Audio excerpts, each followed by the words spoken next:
সবার প্রতি আন্তরিক কৃতজ্ঞতা। Good news, big news, Bangladesh নেদারল্যান্ডসকে কনভিনসিংলি বিট করেছে। আজকের এই ম্যাচে অনেকগুলো কি পয়েন্টস রয়েছে, কি নোটস রয়েছে, যেগুলোর এলাবোরেট ডিসকাশন ডিমান্ড করে। প্রথম যে ডিসকাশনটা সেটা হচ্ছে আগ্রাসী ব্যাটিং লিটন কুমার দাসের। দ্বিতীয় যে পয়েন্ট, তাসকিন আহমেদ যেভাবে তার প্রত্যেকটা সিঙ্গেল ওভারে উইকেট নিয়েছেন। সাইফ হাসান অনেকদিন পর জাতীয় দলে ব্যাক করেছেন। 11টা কেমন হয়েছিল, যতক্ষণ ক্রিজে ছিলেন তার খেলাটা কেমন লেগেছে। বাংলাদেশ দলের বোলিং ডিপার্টমেন্টের পারফরমেন্সকে আপনি কত মার্কস দেবেন? বল হাতে অফ স্পিনার সাইফকে কেমন দেখলেন? ওভারঅল এই ডিসকাশন যখন করব, ঠিক সবার আগে যে ব্যাপারটা মাথায় কাজ করে সেটা হচ্ছে, আমার ক্যারিয়ারে এটা খুব রেয়ার ঘটনা যে বাংলাদেশের প্রিয় দলের খেলা দেখার জন্য দর্শকরা স্টেডিয়ামের গেট ভেঙে ভেতরে প্রবেশ করেছে।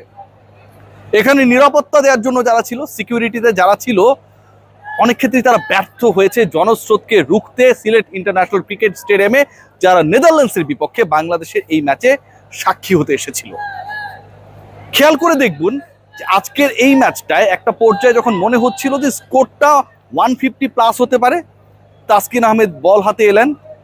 প্রত্যেকটা ওভারে 4টা ওভার করেছেন। টি-20-তে 4 ওভারের বেশি করার সুযোগ থাকে না, একটা একটা করে উইকেট নিয়েছেন। বাংলাদেশের bowling display ultimately Liton Kumar দাসদের অসাধারণ ব্যাটিং ডিসপ্লের মঞ্চটা তৈরি করে দেয়। এবং যেখানকার নেতৃত্বে ছিলেন তাসকিন আহমেদ, তাসকিন যদি বোলিং ডিপার্টমেন্টের ক্যাপ্টেন হন, ভাইস ক্যাপ্টেনের দায়িত্বে ছিলেন সাইফ হাসান। আনএক্সপেক্টেড। কেউ কি ভেবেছিলেন, কেউ কি চিন্তা করেছিলেন যে সাইফ এসে তার প্রথম ওভারে, ভেরি ফার্স্ট ওভারে 2টা উইকেট নিয়ে নেবেন? যারা তাসকিনকে সমালোচনা করেছিলেন, যারা তাকে সমালোচনার তীরে বিদ্ধ করেছিলেন, মদ্যপ অবস্থায় এটা করে ওটা করে, বন্ধুকে পেটায়, অন্য পর নারীর সঙ্গে এটা করে ওটা করে, কত বাজে বাজে কথা বলা হয়েছিল এই ক্রিকেটারকে নিয়ে। তিনি আর চলেন না, শরীরে অনেক বেশি ওয়েট হয়ে গেছে, আগের মতো ফিট না। সেই আনফিট ছেলেটাই 4টা উইকেট নিয়েছেন, অল্পের জন্য 5টা হয় নাই। সেই আনফিট ছেলেটাই তার ক্যারিয়ারের প্রথম 6 বছরে, আবারও বলছি, তার ক্যারিয়ারের প্রথম 6 বছরে মাত্র 23 উইকেট নেয়া। 6 বছরে 23 উইকেট নেয়া তাসকিন সবশেষ 6টা টি-20 ম্যাচে নিয়েছেন 15 উইকেট। বাংলাদেশের বিউটির জায়গাটা এখানটায়। লিটন কুমার দাস, তাকে নিয়ে যদি ডিসকাশন করতে হয়, এই ডিসকাশনটা আমাকে অনেক বেশি কনফিউজড করে। কেন কনফিউজড করে? আমি কি আজকে লিটনের ব্যাটিং নিয়ে আলোচনা করব, তার হিটিং নিয়ে আলোচনা করব, নাকি লিটন কুমার দাসের ক্যাপ্টেন্সি নিয়ে আলোচনা করব? দুভাগে যদি ভাগ করি, লিটন কুমার দাস প্রথম উইকেটের পতন, পারভেজ হোসেন ইমন দ্রুত আউট হয়ে গেলেন। I have no regret regarding his out. আমার কোনো কষ্ট, দুঃখ, হতাশা কাজ করছে না। যেভাবে খেলা দরকার তিনি যেভাবে খেলেন সেভাবেই খেলেছেন। টিকতে পারেননি, ভালো কথা, বাই বাই, চলে গেছেন।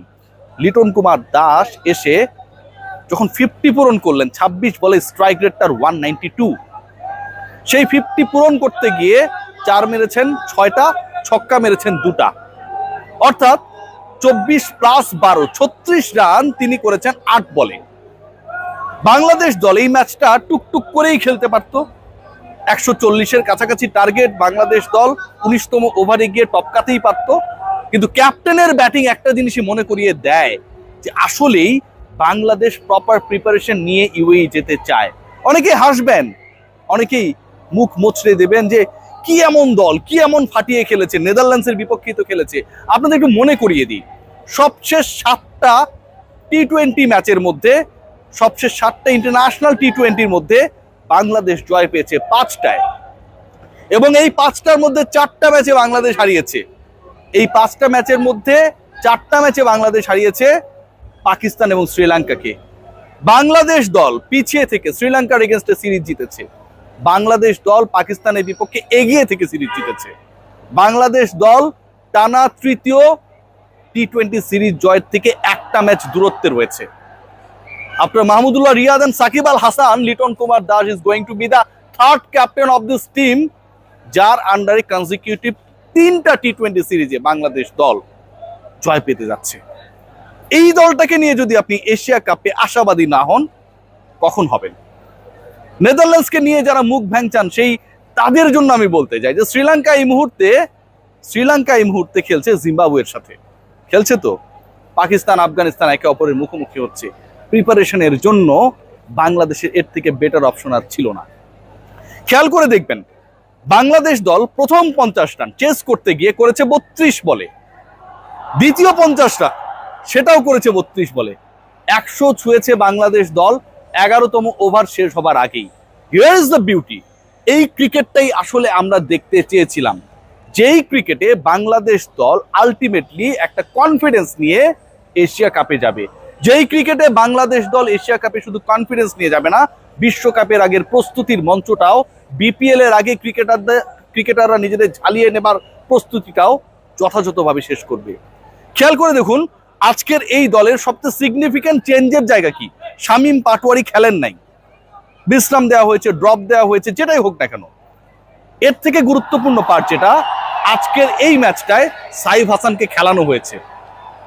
শামীম পাটোয়ারি কেন ড্রপ, সেই আলোচনা বা ড্রপ হতে পারে সেই আলোচনা আমি একদিন আগেই করেছিলাম।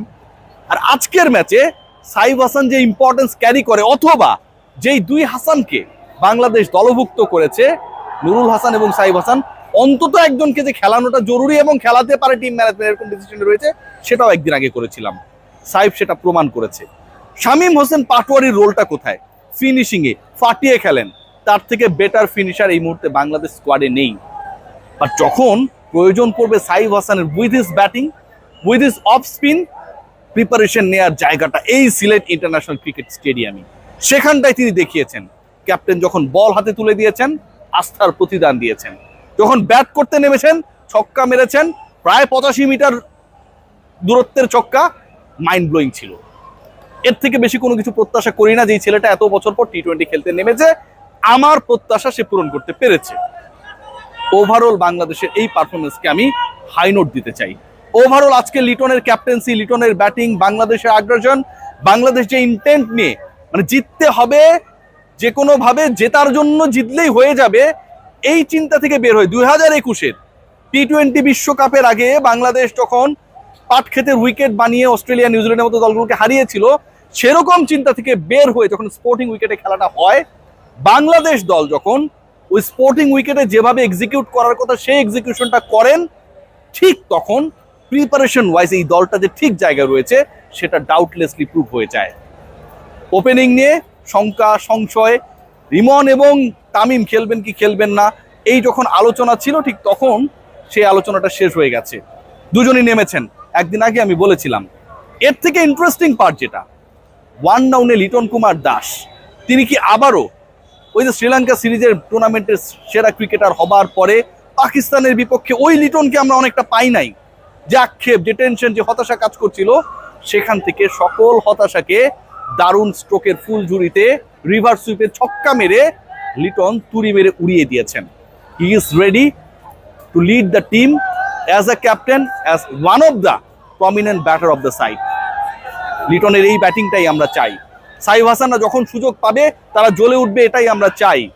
পারভেজ হোসেন ইমনরা দ্রুত আউট হয়ে গেলেও ইন্টেন্ট শো করবে, সেটাই আমরা চাই। তাসকিন আহমেদকে নিয়ে পুরো বাংলাদেশ, পুরো পৃথিবী ট্রলে বন্যায় ভাসিয়ে দেবে, কিন্তু মাঠের পারফরমেন্সে তাসকিনরা তার ক্যারিয়ারের প্রথম 6 বছরকে পরের 6 ম্যাচের পারফরমেন্সে ছাড়িয়ে যাবে, সেটাই আমরা চাই। আজকের ম্যাচটা বাংলাদেশের দলগত নৈপুণ্যের, বাংলাদেশের এশিয়া কাপের প্রপার প্রিপারেশনের মঞ্চের। সবাই ভালো থাকবেন, টেক গ্রেট কেয়ার। আরেকটা